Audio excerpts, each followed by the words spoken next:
Hey, welcome. This is Troy with Florida Fly Guides coming at you with a fly tying tutorial.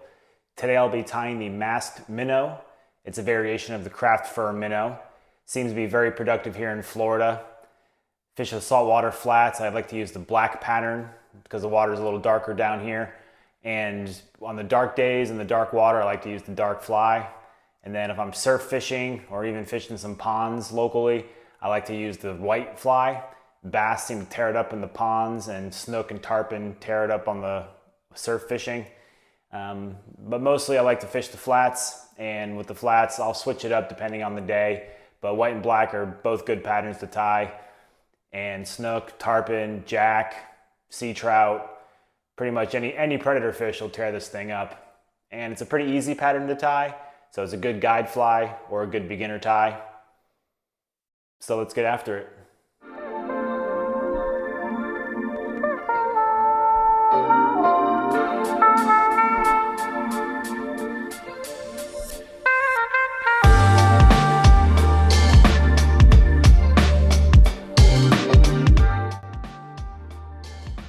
Starting off with the Umpqua XS 410 hook in a size 1 and black UTC 140 denier thread. Just going to stop the thread just in front of the point of the hook to tie in the tail section. And for this particular fly I chose to use polar fiber in black, but you could use craft fur, crystal flesh, even some marabou if you wanted. I just chose to use polar fiber here because I had some extra laying around and I think it makes a good look to it, and I like the action in the water. So you're just going to cinch this black polar fiber down.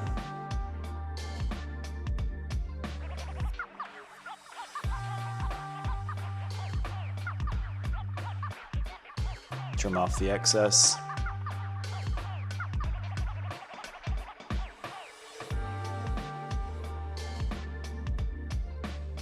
And then just walk the thread back a little bit after cover up the extra material. Just want to walk it back to just in front of where the material stopped for the tail. Stroke the fly tail. Then here I've got black craft fur. This is the EP craft fur 3-inch. It's tied onto a wire, so it's made for palmering generally. You could also just make a dubbing loop with craft fur, but I find this material to be much easier and quicker to work with. And it's got some flash built into it and some other kind of reddish fibers, so I think it just makes a nice, it pops.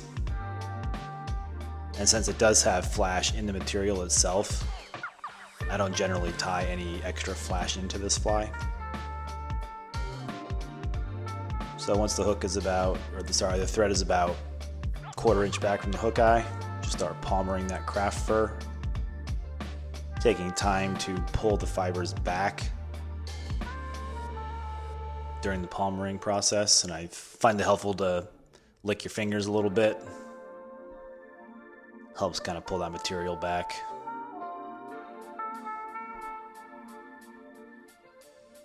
And just keep making tight palmering wraps, pulling that fiber back.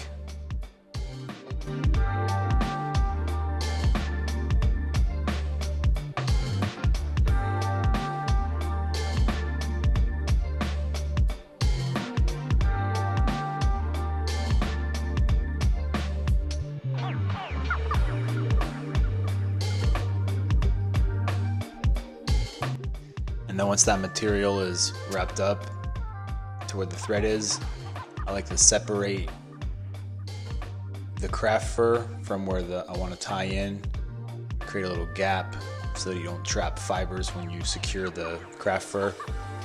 So I'm just going to bring 3 or 4 securing wraps around the craft fur wire. And then bring the other end of the craft fur back and just give a couple more wraps. And then since this fly does have, or that craft fur does have a wire in it, I like to use my wire cutters to save my scissors. Just clip off that excess craft fur. And then the next step is to get the dubbing needle and start plucking out all those fibers. You can stop about halfway or so during the palmering process and do this if you tend to trap some of the materials in there. I try to be mindful of making sure the fibers are back and not getting trapped, so this process is generally pretty easy. You can just wait till the end here. So just work around the hook, pull those fibers out, any of those trapped ones.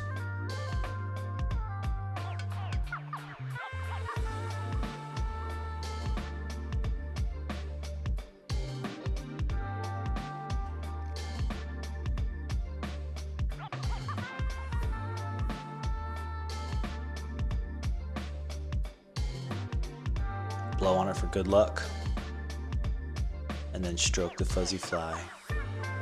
Stroke the fly.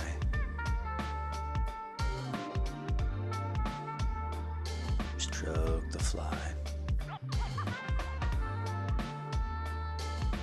And then be mindful of the wire, the excess wire that's there. It could cut your thread if you're not careful, so I like to just cinch it down to the hook here. Then those little straggling fibers in the front, you can leave them there if you want to, because the fish skull or the fish mask will push it back. But I like to hit it with a lighter. Just make sure you don't burn your thread off.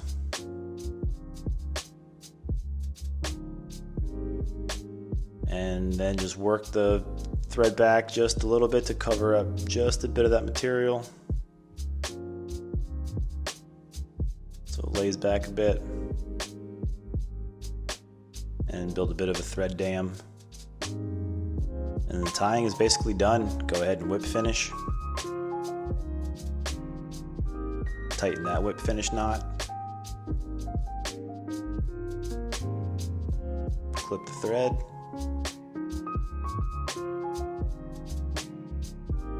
Give the fly some more nice strokes.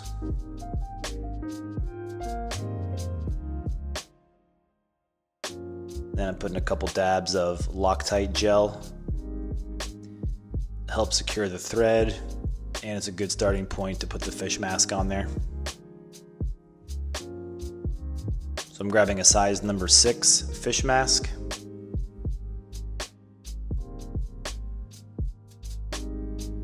And that thread dam helps it to not go too far over the fly and lay that material down. Check to make sure it's even, vertically and horizontally. Make sure it's lined up straight with the hook. And then grab the trusty Loon UV Thick to fill that area in between the fly and the fish mask.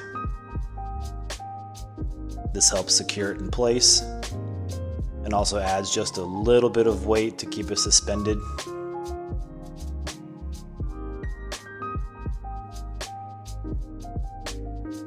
Hit it with the UV light after you check to make sure it's nice and even.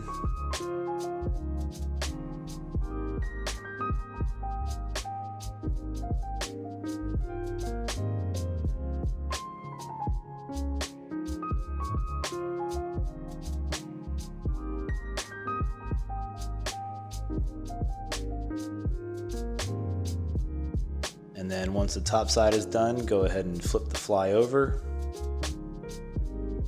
And do the same thing on the underside.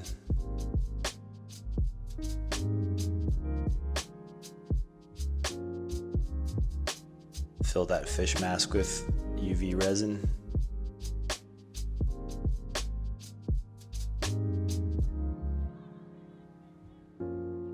Check it again, but by this time it's pretty much already where it's going to be. Hit it with the light for about 10 seconds.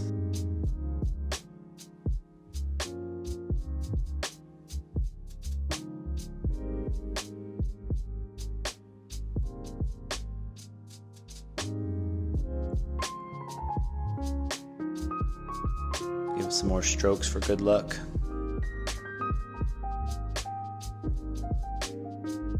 And the last step is gluing on the eyes. These are 7mm living eyes by Fish Skull. I like to put the Loctite gel on the eye instead of in the cavity of the fish mask. This just seems to help with the cleanliness and avoid getting glue on your fingers. Those that have done this before know that getting the glue on your fingers and trying to do this is quite frustrating. So that's why I'm also using the back of my dubbing needle. I use this dubbing needle specifically for glue, as you can see. And then glue on the other eye. Get the Loctite and gel. Put a little dab on the back of the eye.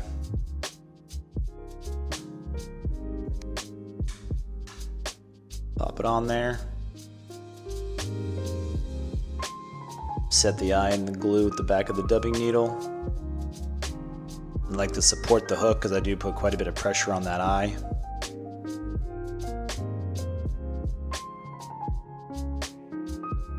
And clean up any excess.